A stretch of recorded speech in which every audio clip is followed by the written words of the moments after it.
After a long Eastern journey, the Orange and Blue get a brief reprieve at home for one game. We get you set for the Oilers and the Dallas Stars on the GCL Diesel Oil Stream pregame show. Good evening, everybody. Tom Gazzola with you. Hope you're doing well. And we'll be joined by Ben Thomson and Shawn Belle right here on the pregame show. Of course, the pregame show brought to you by GCL Diesel, providers of the best diesel engine components around, from turbochargers to injectors, fuel pumps to sensors. They are the critical engine component experts, proud to serve Edmonton and Northern Alberta for over 50 years. Please join the conversation. Text us 780-218-9999. And if you're watching on YouTube, hit that thumbs up button. We appreciate it very much. And jump into the nasty chat. Let's bring in the boys as the 10-9-5 Oilers welcome in the 13-5-4 Dallas Stars. Stars have a suspension issue right now. They've got a bunch of injuries. The Oilers have been dealing with some injury issues themselves. No reprieve tonight, and we'll dive into that with Belle and Benny Thomson. Good evening, boys. Good to see you. Belle, it's been a fun afternoon and evening hanging out with you. And Benny, I'll tell you what, Richie and Jared from Modern saved Belle's butt. Oh. They saved Belle's butt. Richie actually shined up his boots because somebody forgot his dress shoes. Well, I don't know if it's as clean as I forgot my dress shoes. Other than I actually have no idea where they are. That's a problem. That's a big problem. That's a problem. So okay. it's not as clean as like, hey, you forgot your dress shoes, right? Like I'm willing to take that, but don't know where they are. All right, Lindsay, your husband forgot his dress shoes, can't find them, and that's an issue. So we'll get that sorted out. He's on the same boat as me.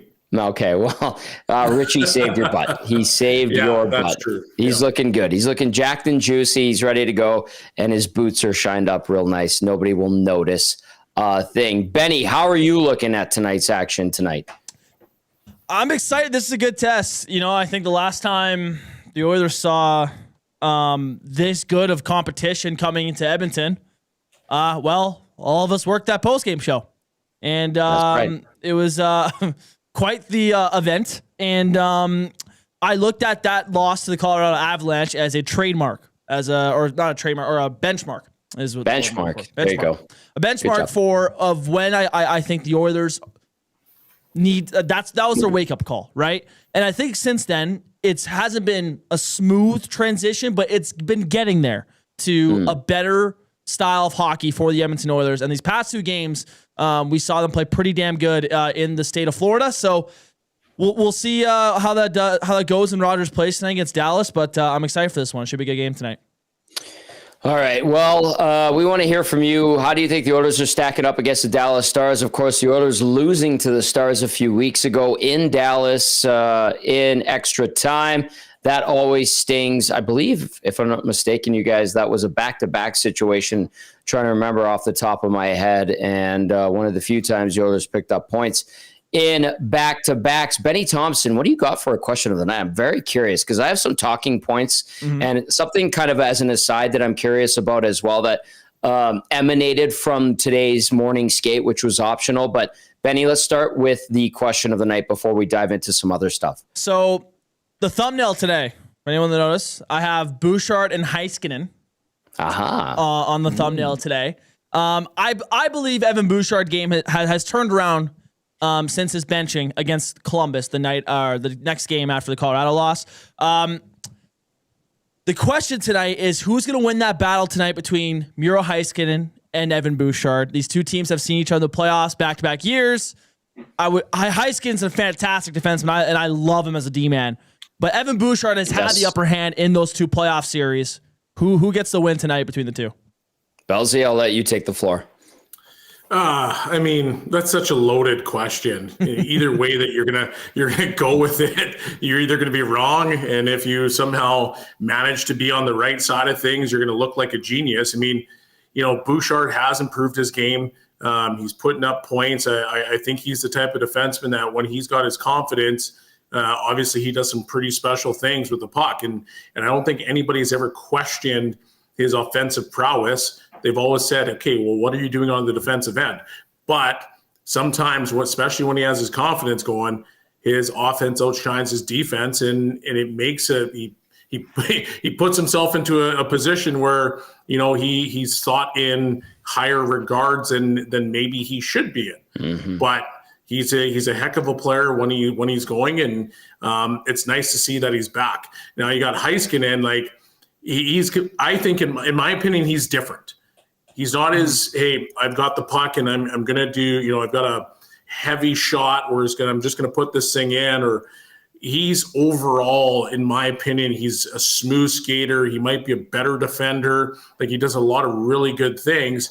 And, could you argue he's in the top 10 defensemen in the NHL? Oh, easily. Big time. Easily. So, he just does some really special things, and it all starts from his feet, because he's just he's such a smooth skater. So I think it's a different battle than we think. But if you're going to go points and only points, well, then I would personally lean to Evan Bouchard.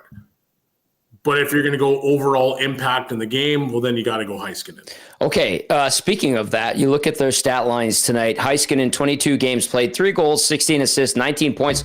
Pretty darn good, you guys. +2, 6 penalty minutes. And then you got Evan Bouchard, who has played 24 games, 3 goals, 17 assists, 20 points, even rating. He's cleaned that up, because I think it dipped as low as -9, if I'm not mistaken. 10 penalty minutes for Bouchard. So his game has definitely come around. That +5 that he had in Florida, him and Matthias Ekholm combining for a +10. Belzy, your old teammates Theo Peckham and Jeff Petrie back in 2011, I think it was November 19th, 2011, combined for a +10, 5 and 5 on each side. And Evan Bouchard, Matthias Ekholm matched that. That was the second time since 1988 that 2 Oilers defenders had done that, which is a crazy stat. So good on Evan Bouchard.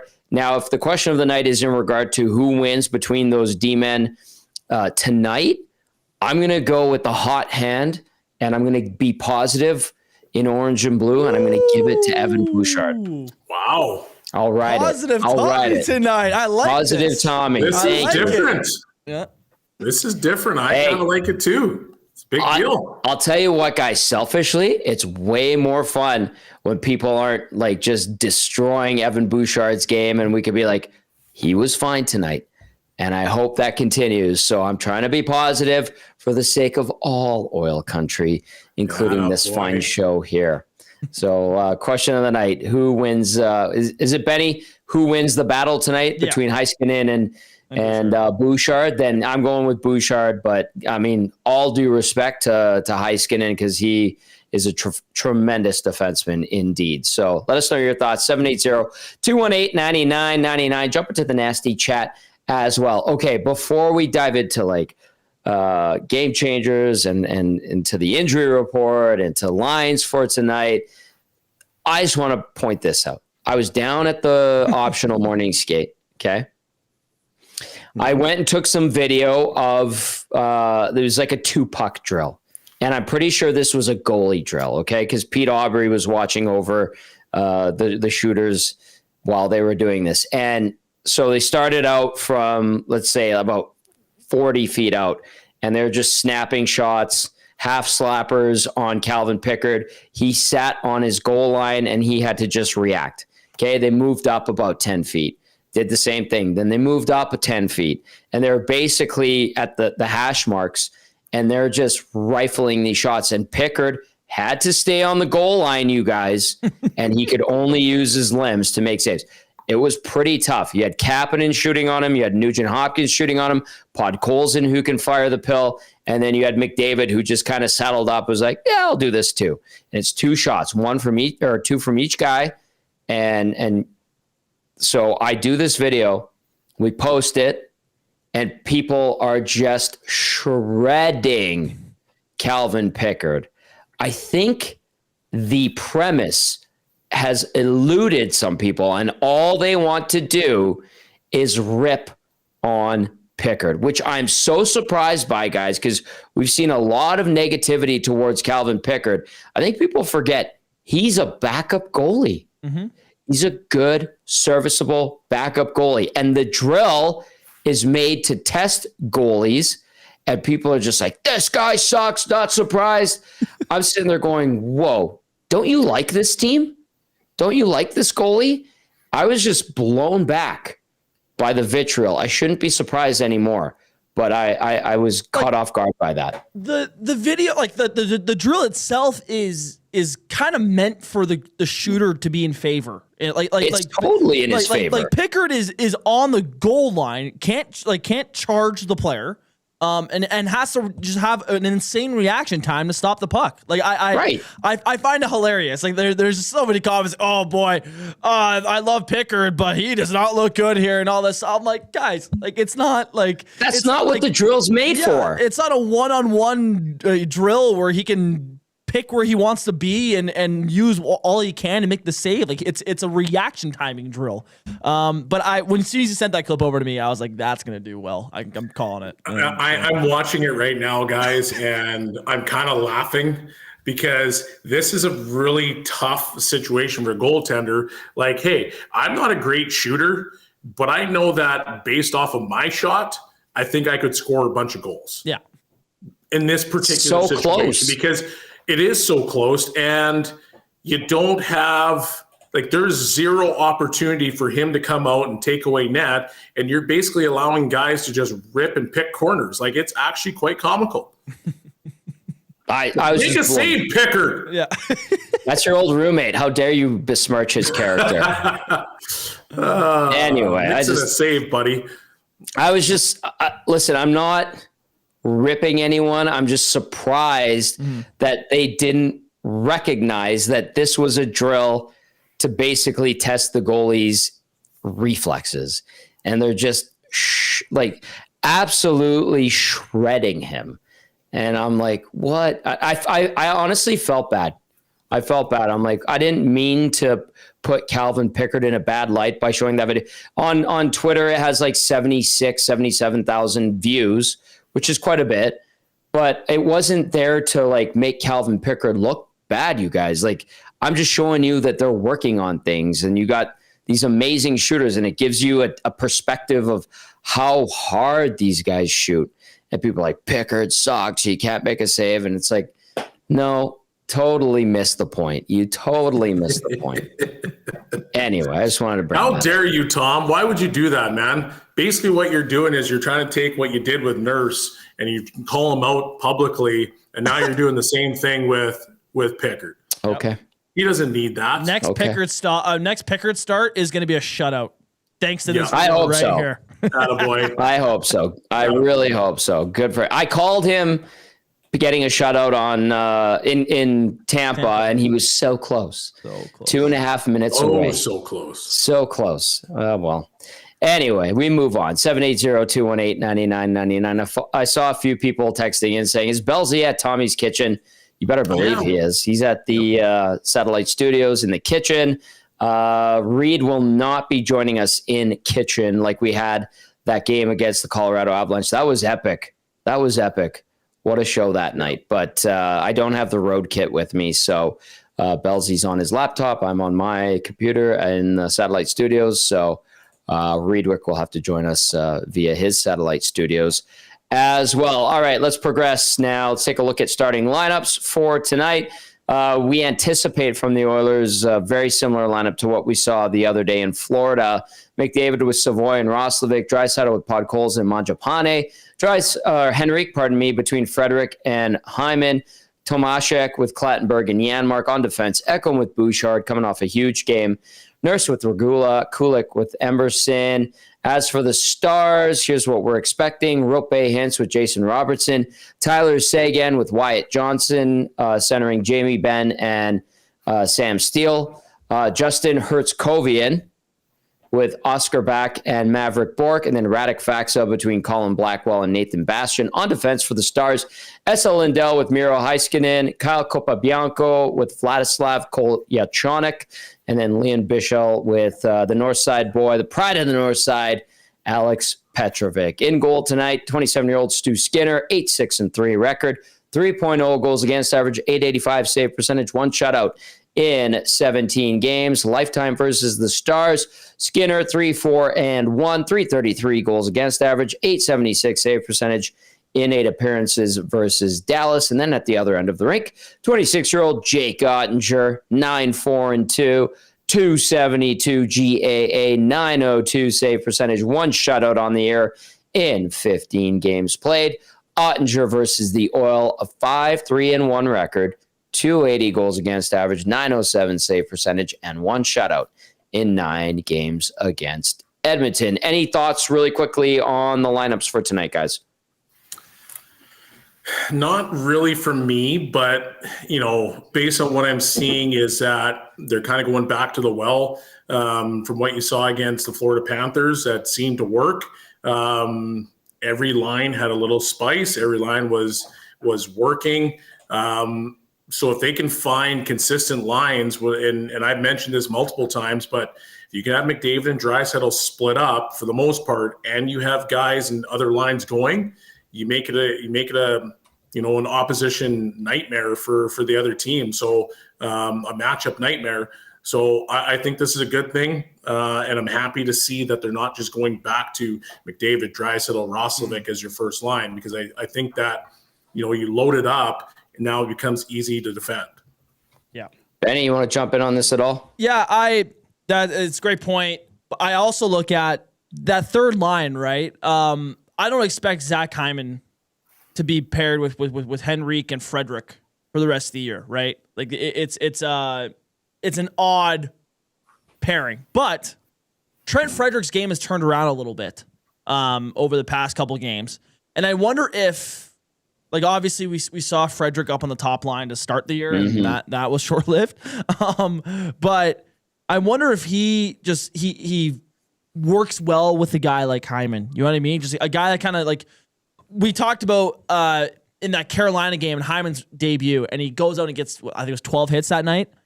And everyone's like, oh, well, that's what Trent Frederick needs to do. Like, right there, that's the blueprint. How about playing on the same line with him and watching your winger go down a corner, hit a guy, fight for a puck? Frederick gets there, and it becomes the identity of that line, right? So I wonder if that's a thought process going on with the Oilers there and why that line is there. But I don't imagine it lasting too long. I think eventually Hyman will make his way up, but that's kind of just that's my breakdown, I think, of why that line's together. Okay. Really quickly, did you guys see the Dallas Stars unveiling their new jersey? Yeah, I did. No. I did. I like them. Benny, you like that? I hated those jerseys. I like it. Is that on your Twitter, Pom? Just look up Dallas Stars Bellsy and you'll see it. It's like the 90s jersey, but they kind of, instead of gold, they kind of inverted the colors. It's almost like a reverse retro, essentially. And I dislike this jersey. Really? It reminds me. Oh, yeah. It reminds me of tough times in oil country and an early playoff exit. And I just never really liked those uniforms. I will say this, though. They need to go back to that logo. Mm-hmm. That's a nice logo. Like, it was a nice logo. If you took that logo and you put it on the current jerseys, yeah, I would say okay, might be a little bit better. But these ones, Hey, when you were in the Stars organization, what uniforms were they wearing? We were wearing. Were those the Reebok jerseys? Old school. We were wearing those jerseys, but like the normal version of it. Yeah. And then it was a season after I left, they went to those black ones with the numbers on the chest. Yeah, those were bad. Yeah. Mark wore those. Hey, Fistrick wore those ones. Fisty wore those. Yeah, those were stinky. Yeah. It makes it worse when you're built like an appliance. So, who said that? Nobody said that. Fistrick doesn't look like an appliance. No, he's felt. Yeah, he's not a deep freeze. No. Okay. Text us 780-218-9999. Let's get you to the Advantage Sport Medicine and Physiotherapy Injury Report. Connor McDavid's got a team of specialists. You've got a bag of frozen peas. Get the same locker room approach trusted by the best in the game at Advantage Sport Medicine. Book your assessment today, www.advantagesportmed.ca, or call 780-460-9977. For the Oilers, Noah Philp, LTIR, upper body. Curtis Lazar, upper body. Kasperi Kapanen, LTIR, knee. Ryan Nugent-Hopkins is still out and is expected to return this weekend. As for Dallas, a lot of injuries too. Matt Duchene, IR upper body. Thomas Harley, IR lower body. Ilya Labushkin, undisclosed. Adam Ernie, the former Oiler, IR lower body. And Nils Lundqvist with an LTIR lower body issue. There's your Advantage Sport Medicine and Physiotherapy injury report. Again, book your assessment today, www.advantagesportmed.ca, or call 780-460-9977. Which team and its injuries are more significant? Benny Thomson, you first. I mean, Thomas Harley's a damn good player. And Matt Duchene is pretty solid for them too. I think I'll lean Dallas, and I understand Rantanen's not an injury, but they're missing him tonight too, and so those are some big losses for Dallas tonight. I think it's definitely in favor of Edmonton in terms of if we're playing the injury game. Now, obviously, Ryan Nugent-Hopkins and Jake Wallman, big pieces of this Oilers core, and so they'll miss them tonight as well. But yeah, I think if you're taking a look at both rosters at their best and when they're healthy, I think the Oilers have an advantage with the injury report today. Belzy, I'm glad that we're going to talk about Rantanen here, and that's a good segue. How much of a loss? What do you think of the suspension? Does he deserve it? And then just any other thoughts on that, because I know we were joking about it earlier. He's one of the best players in the game. So obviously, when you lose one of your best players, I think it's a massive loss. Now, did he deserve the suspension? 1,000% he deserves the suspension. I don't even understand why he decided he want to hit that guy in the numbers. Now, people will talk about, okay, well, Coronado decided to turn up, or he was trying to, turn back and not take the hit from, I can't remember who the other player was, but regardless of the situation, you still buried this guy from behind. Mm-hmm. It's not even a hit that you needed to make. So that perspective, he 100% deserves to be suspended. The other piece, when you look at the Romanov hit, mm-hmm. I know that people are sitting there saying, okay, well, he got tangled up, but you can't do that on a guy's hip. Actually, get tangled up. I agree, and this is something we've talked about on Hello Hockey, where it's hey, the guys are getting cross-checked in the hips, mm-hmm. 3 feet from the wall. That's one of your centers of gravity. You want to be strong in that particular area, and when you get cross-checked there, you don't know what's going to particularly happen. Mm-hmm. So now you just buried this guy into the boards, and once again, we can sit here and argue that, well, he was tangled with another player and he kind of pushed off. Well, at the end of the day, you buried a guy from behind. Yep. He went into the boards. He sustained a major injury, and he's out for 4 months? Didn't I see that recently? Months. 4 to 6 months. Yeah. You should have been probably suspended for one game there. Easy. As hey, let's just take this out of the game, because the hits from behind that we're seeing, the cross checks in dangerous and vulnerable positions, need to be taken out of the game, because somebody's going to get seriously hurt. Well said. Benny, you want to add anything to that? Yeah, I don't understand how it's a 1-game suspension. We're talking about Rantanen here. It's automatic, isn't it? Because he had back-to-back ejections. Yes. But I don't know how they don't add more. To me, you should have had a suspension with the Romanov hit. Like you talked about, it's situational awareness. If he's not 6 feet away from the boards, okay, but you that hit is, you are throwing a guy head first into the boards at a flying speed. What do you expect, man? And then the Coronado hit, he turns into it, but even then you see guys can maybe light up a little bit as they're going through the hit. They notice they're getting the numbers. Okay, I'm gonna try to not make this as big of a hit. He followed right through, went straight through the numbers. There was no hesitation from him. I understand he isn't known to be a dirty player, or doesn't have a huge track record of this, but I don't know how you don't suspend him more than just a game. I understand it was an automatic one, but to me, this is a 2 to 4 game suspension deal that I just when you pair the two hits together. Let us know your thoughts, 780-218-9999. Jump into the nasty chat as well.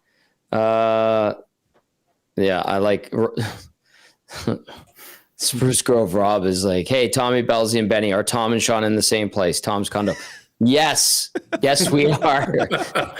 I'm just in the satellite studios. Yeah, you are. I didn't have the road kit with me, and so Belzy set up on his computer in my kitchen, and I'm set up in the studio, part of my condo. Yeah. So, yes, if Rob from the Grove, if you're wondering, we are in my place right across from Ice District. So we're on our way to the game as soon as we wrap up the pregame show. All right, keep those texts coming in, 780-218-9999. Jump into the nasty chat.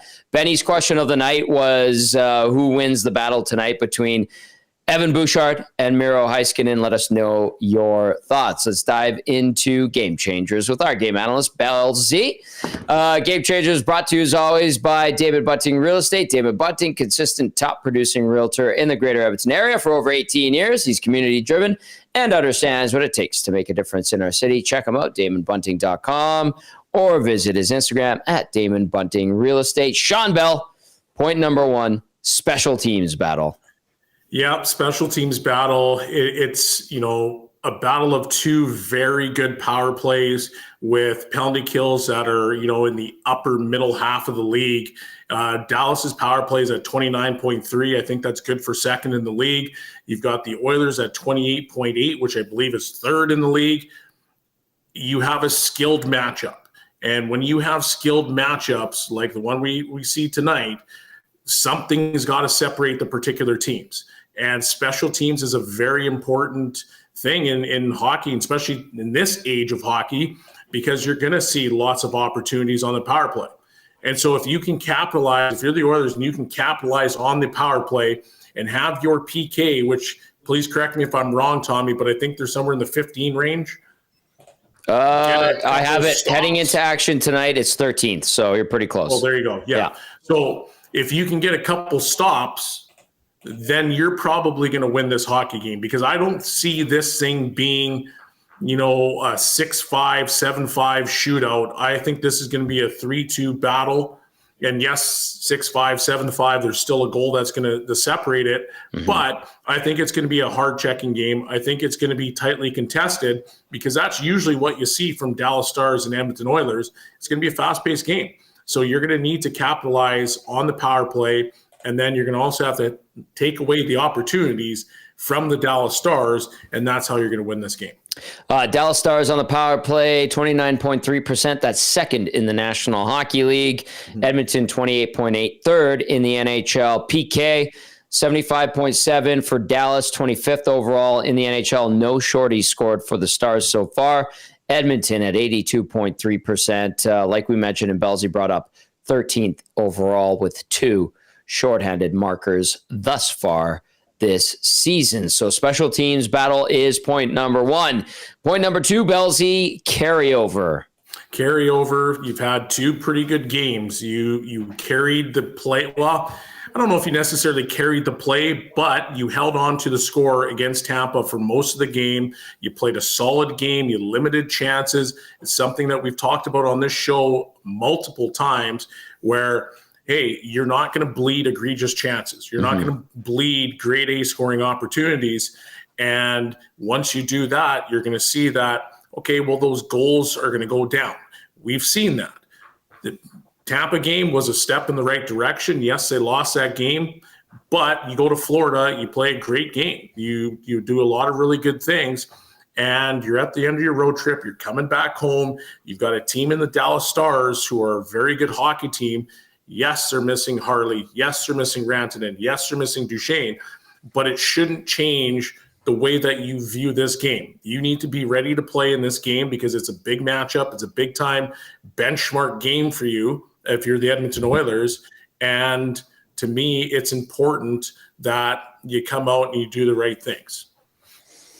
All right, 780-218-9999. Have your say. Get into the nasty chat as well. It is Game Changers with our game analyst, Shawn Bell. Game Changers is always brought to you by Damon Bunting Real Estate. Point number 1, special teams battle. Point number 2, carryover. The Oilers liked what they did in the last couple of games.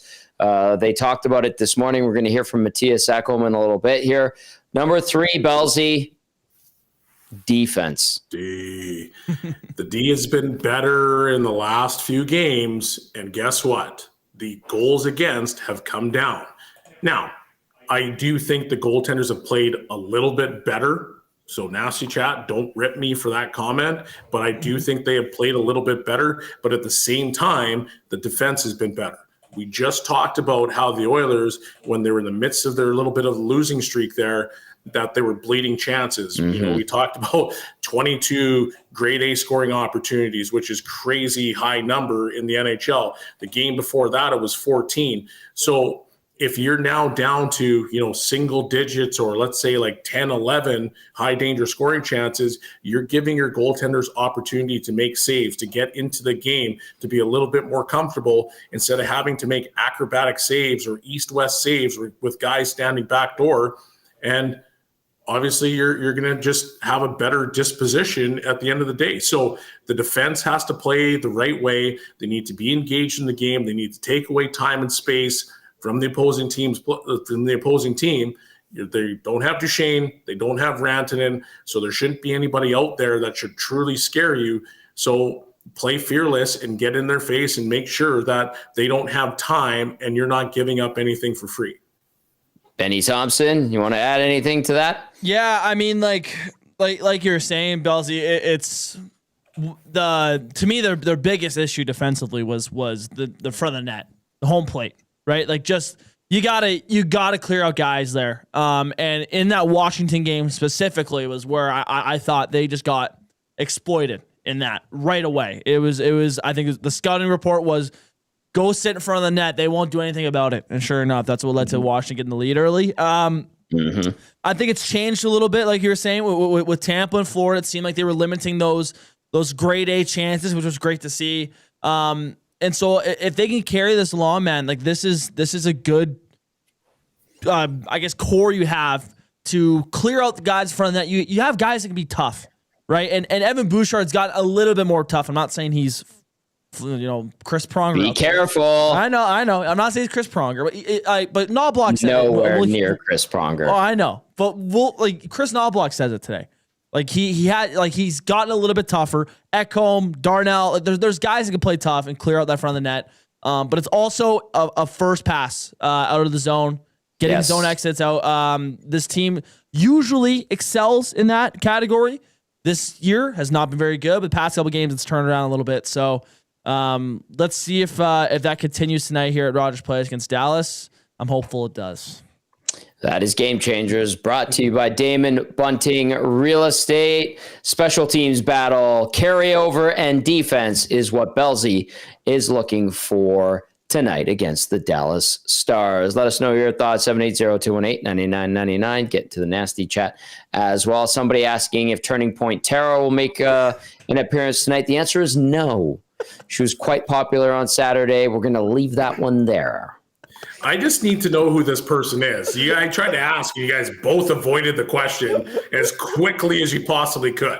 She was the star of the show, Bellsy. That's all you need to know. I can see that clearly. I would like to know what was going on there. Well, it's a popular show. Let me know. It's a popular show, and we go to fun places where we take the show on the road, and we bring fun people with us, and that's what happens. So that's okay. Well, it was so fun that Eva G, who just got back from 2 months in Europe, said, "Who is that Tara?" And I was like, "Mom, that is a lovely, nice young woman who is a friend of a friend, and she enjoyed her first pre and post game show experience," and we left it at that. Yeah, you sure did. She seemed like she had a lot of fun. Thank you, Wig Lady Tamara and Barry, for bringing her out. She was lovely, very popular, not just on the feed, but also in house at Boston Pizza 170th. We had a great time, by the way. Huge turnout of nasties, so I can't thank everybody enough for making it a fantastic Saturday. We'll leave it there. She thanks you for your support, Tom. She's not in the nasty chat. No, that's a comment. That's a comment she made. Okay. That's a comment she made. Okay. We'll leave it at that. All right, we're going to go inside the Oilers locker room as they get set to take on the Dallas Stars, second of 3 meetings this season. Benny, I'm going to leave it up to you. Who do we hear from first? Let's hear from Chris Knobloch to start. Okay, sounds good. This is Chris Knobloch. 5-on-5 play hasn't been a strength of the team for the most part this season, but you had 4 even strength goals against Florida. Can you take anything from that performance, getting those 4 goals even strength that you can take with you into this game and kind of going forward here? I think the last handful of games we've created a lot more offensively, and I think that wasn't anything to do with our structure, our system. I think it's just a lot more of compete, whether that's getting on the forecheck, being a little bit faster, breaking up plays so we can spend some time on the offense in those quick strike situations. A lot more rebound situations. We're collecting rebounds for a second opportunity. Not much point of a D-man shooting a puck if we don't have forwards there. And so our forwards have been getting there more, so we've been having some second opportunities. So I think the last handful of games, I think we've worked harder for our chances, and we've had more offensive opportunities, and we got to continue doing that. So we've improved our offensive 5-on-5 play tremendously, I think, in the last 6 or 7 games. But now our defensive game continually needs some improvement, and I've seen things that are going in that direction, but of course we still need more room for improvement. Bit of a different question, but you're going up against Glenn tonight. When you're going head to head with a former assistant coach, do you look at doing anything different, changing things up, knowing that he obviously knows you guys very well? Yeah, he knows us very well, but when you are coaching against teams that there hasn't been much change. Much change to coach personnel or player personnel, that team's pretty much stays the same. You look at Vegas, we know how they play and what to expect just because there hasn't been much change with that group, and they've had success, so they continue to play their style of play. Obviously, Glenn knows our team very well being here, but I don't think there's any drastic things that we change up just because of they're familiar with, the head coach is very familiar with what we do. I think there's a lot of coaches are familiar with what we do just because of how many times we've played against them. How much can a better stretch of hockey where overall you're happier with the way the team is playing help you to just maybe let some lines breathe a little bit, or just let some things sink in? Because if things aren't going well, you're looking for answers and having to move things around. Is that a real benefit, is just letting things breathe a little bit because it's going better? Yeah, as a coach, you got to be careful how much you're adjusting, and if something's going well, it's better for coaches to just let it play out and let it continue. And as much as a coach would see something and think, maybe if I change up this line, like these two are playing really well, but I think it could be exceptional if I put this third guy on the line, even though it's working really well. That's where the coach has to be careful and not overcoach and just let things play out. And, last couple weeks we've been lines have been more regular. Guys have been playing more consistently together, just because we feel more comfortable with knowing what we have with our team. We know what chairs they should be are sitting in, and they should be on the first line, second line, who's got chemistry. And right now it's going to change a little bit more in the future weeks, just with guys coming back from injuries, Kapanen soon, obviously Nuge is coming back soon, that there'll be some change up there. But I think it's important for us just to more hands-off approach and let them play this out. And because right now I like a lot of things where they're going. There have been a couple of occasions this year where you've, whether it's rolling over a guy for a few shifts or a half a period here or there and such, you've also seen some of these individual performances that were struggling early get better. So there's a certain amount of self-correcting that they do.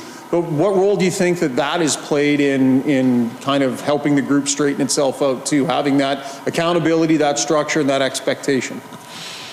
Yeah, it's a fine line for a coach to, one, not overcoach, but let players make mistakes, because everyone's going to make mistakes. But if you allow too many mistakes or too big of mistakes, then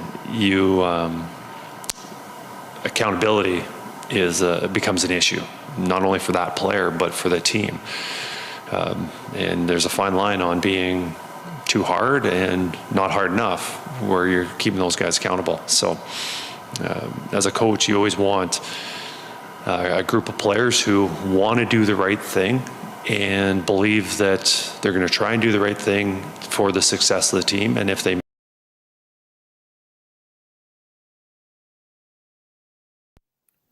Okay, there was Chris Knobloch as he was answering the accountability issue thing. You were kind of like shaking your head. Were you paying attention to Knobloch, or were you shaking your head at something else, Bellsy? Oh, I'm just dying at the nasty chat right now. Why? It's just quite comical. That's why. I do, however, agree with Knobloch where, hey, you know, we're in a situation where the Oilers need to sort it out themselves. They need to kind of get right, especially on the offensive end where they can, do a little bit more damage. Like they have more depth at that particular position than they're currently showing. So overcoaching, is that going to help? Not necessarily, because you don't want to be inside people's heads and where they're overthinking the game. They need to get out there and they need to be, rolling and just going out and just playing. And I think that's one of the things that you can kind of see from the team is that some of the things that they're doing, it looks like they're almost overcoaching because there is some system tweaks and you're still trying to learn the system. And it's interesting because, and why I bring that up is because I was talking to Peltz, David Peltier, who's obviously with the Oilers and he's with the Stars before our alumni skate. And one of the things that he mentioned was like, they're not even practicing right now because they've had so many games in such a tight period of time that it's now you can't figure out what those particular systems are because you don't have an opportunity to practice them. So you kind of have to let teams sort things out. You have to kind of let teams, figure out what's going on, what's working, what's not working. And then when you have an opportunity to then get into practice and sharpen things up, you'll see maybe a little bit more defensive prowess, if you will, or being just sharper on the offensive end. So I thought that was a really interesting conversation to kind of put into perspective what a lot of teams are going through right now. Condensed schedules, absolutely. And like if you look at these two teams, Edmonton is just going to play its 9th home game of the season. This is game number 25 on the schedule for the Oil. They played a lot of hockey. One of the teams has played the most so far this season. Compare that to how many road games they've played. They've already played 16 road games, you guys. Mm-hmm. And then you look at what the Stars have done. They've played 11 road games thus far. 7-1-3 is the record. At home, they're 6-4-1. So that's more balanced than what Edmonton has faced. And I know Connor McDavid kind of talked about it yesterday, a lot of road games, probably, I'm paraphrasing, but get them out of the way. And then there's going to be a home heavy schedule in the second half. And maybe that helps and is more conducive to them. So we'll see if that plays out as the season progresses. But it is true. They've been on the road forever. They're almost done half of their road schedule and most of their Eastern Conference games. We're not even 2 months into the year, you guys. Yeah. That's absurd. Yeah. It's a crazy stretch of games on the road. So it's hard. It's hard travel. Mm-hmm. All right, Benny, do you want to chime in with anything else, or do you want to move on to Matthias Ekholm? Because I thought Ekholm had some interesting stuff to say. He didn't talk for too long, but he had some good stuff. Yeah, let's go to Matthias Ekholm then. This is Matthias Ekholm from the dressing room today. The road, kind of plugging away. I mean, how valuable is it to be home, and how important is it to take advantage of these games and this time that you do have at home? Yeah, it's huge. It's obviously nice to be home, but when you're gone for a long time, you come home. It's easy to just take a breath and kind of sit back too much. So we got to realize that we're home and we're in a position where we need points, and obviously we feel comfortable playing at home, and then we got to make sure we take advantage of that and start to make our way up the standings a little bit. And I think everybody's in realization of that. In the big picture, you guys have lots of good offensive players and such, but Ryan Nugent-Hopkins was talking yesterday about defense kind of being the backbone, and like, what would you say about the way you guys have defended this year and maybe the level you want to try and get to and how to get there? Yeah, obviously we've been not good enough to start the year. I think it's been too inconsistent, but I think as of late, especially these last two games, we showed the level we can be at defending, and obviously when we do so, it's going to make it easier on our goaltenders. It's going to make it easier on our forwards, and we don't have to score 5 or 6 to win a game. So we're a proud group back there, and we take a lot of pride in helping the team and playing our game, and we've shown that. In the last 2 years that we can be on a really high level when we're all clicking. It's just we got to try to find that consistency a little bit more. Matthias, what was your assessment of that 7-game road trip? 3 wins for you guys, 7 points. Yeah, it was a hard trip for sure. There was a lot of games in a short amount of time, but at the end of the day, we got away with the 500 record on a tough road trip, and as I said earlier, now it's time to come home and at least for a game to hopefully to get some traction and win some games. Go ahead. You mentioned the consistency. Your system hasn't changed, according to your head coach. What do you feel has been missing from the group defensively that's led to more goals against and more quality chances than you gave up last year? Great question, but you got to somewhat have some respect for the amount of hockey we've played in the last 2 years as well. You look at Florida; they're not the same as they were in the playoffs. I'm sure they will be though in 5-6 months from now. So that's just the nature of it. You got to make sure you stay in it, and obviously don't give yourself too big of a hole. But it is hard to mentally reset after playing that much hockey. So I think that's the biggest factor for me, and it comes down to obviously making sure you at least give enough to give yourself a chance. And I think that there's been a realization in here now that it's been 25 games here, so we got to try to turn the thing to a winning record. But I do think the mental part is a big one. All right, so that was Matthias Ekholm, and I appreciate him kind of talking about the grind and the leftovers from the long run, and maybe they haven't been as sharp as they need to be, and we've witnessed that, and at least he's acknowledging it. So when you're listening to him there, do you appreciate that, or do you go, yeah, Doug, get your head out of your ass and let's go? What do you say, Bellsy? I think I do appreciate it a little bit more, because at the end of the day, they have played a lot of hockey. And we've always talked about a Stanley Cup hangover. That's always happened in the conversation. Now, I think the biggest issue is that, yes, there's Stanley Cup hangover. It's the way that they played that I think has probably been the biggest issue for fans, media, even the players and coaches alike. Good point. Because if you look at them and you say, okay, if you guys were playing hard, and I get that there's Stanley Cup hangover, you had turnovers and you made some mistakes, but instead of having 22 grade A chances, you had 12 or 10. I think we could all probably sit there and be like, okay, well, you know what? They're working pretty hard, and they're one of the two teams that just played into July multiple years in a row, and I think the leash would be way longer than what it currently is. But when you walk into games, and for some of the games they look like they've been just flat out sleepwalking, it's tough to sit back and say, okay, well, yeah, I fully agree with you guys, because you played a lot of hockey, you deserve to sleepwalk. Well, at the end of the day, this is a what have you done for me lately league. Yes. And Bouchard, hey, you were fantastic in the playoffs. You were. We can all sit here and agree with that. But At the end of the day, when media, when fans, when players, they look at it, they say, well, what have you done for me lately? And if you're not very good, well, then guess what people are going to fixate on?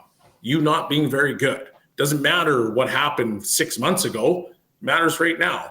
Yeah. And so I go back to that point of saying, well, if you didn't sleepwalk into games, and I understand you played lots of games, but there's still an effort and there's still a way that you've got to try to, carry yourself in those particular games that would give you a bit of a longer leash. Benny Thomson. That does it makes sense, yeah. Yeah, that's pretty much exactly what it is, right? Like you don't want to use that as an excuse, but it's evidence that it wears on a team, right? Like two cup finals, man. Especially, I mean, like the way they played and like they didn't make it overly easy for themselves. Like I mean the Vegas series they kind of got through pretty easily, and the Dallas series they ended up kind of getting through as well, but in 5 games, but it was still a pretty tough series. The LA series go down 2-0, obviously, and then you play the Panthers in cup finals here. Like those are some dogs over there that just beat away at you. Yeah. So I mean, like, yeah, that wears on you 100%. And so I wasn't willing to give them a pass for the start of the season because of that. But there's no way around it than saying it absolutely has a toll on this team. But it's up to them if it's going to let them determine how their season goes. It determined how their start is. They can change that as the season goes along here. So let's see if they continue it. All right, let's see, like Benny said, if it continues in the right direction coming off of that win against the Florida Panthers to close out that 7-game road trip. Let's get you to the game day odds check. Play Alberta brings that to us tonight. As always, if you play in Alberta, it stays in Alberta. Safe and secure. The revenue generated from Play Alberta is redirected into Alberta's General Revenue Fund, which is used to support programs and services that Albertans rely on every day. Hit promo code EST Casino. $50 deposit. That gets you a $50 casino bonus. EST Sports in the promo code section. That's a $50 deposit. Gets you a $50 free bet. Your money line for tonight, the only game in the NHL. The Oilers at -139. The favorites there. Dallas +118. And then the over-under set at 6.5. The over at +104. The under at -139. Some quick lineup notes for you. For the Stars, you've got Hintz between Robertson and Sagan. Johnston between Steele and Ben. Hertzkovian between Back and Bork. Faxa with Blackwell and Bastian on his wings. Then Lindell with Heiskanen. Bischel with Petrovic. Kolyachonok with Capobianco. Ottinger between the pipes for Dallas. For the Oilers, McDavid with Savoy and Roslovic. Draisaitl between Podkolzin and Mangiapane. Henrique between Frederick and Hyman. Tomashek with Clattenburg and Janmark. On defense, Ekholm with Bouchard. Nurse with Regula. Kulak with Emerson. Stu Skinner is your starter. That is going to do it for the GCL Diesel Oil Stream pregame show. Huge thank you to everybody who listened on your way to the game, or maybe you just wanted to tune in and hear our lovely voices. We appreciate it as always. And to those who watched us, thank you so very much. Hit that thumbs up button on your way out. We will catch you on the post-game show. For Bellsy and Benny, I'm Tommy saying ciao for now.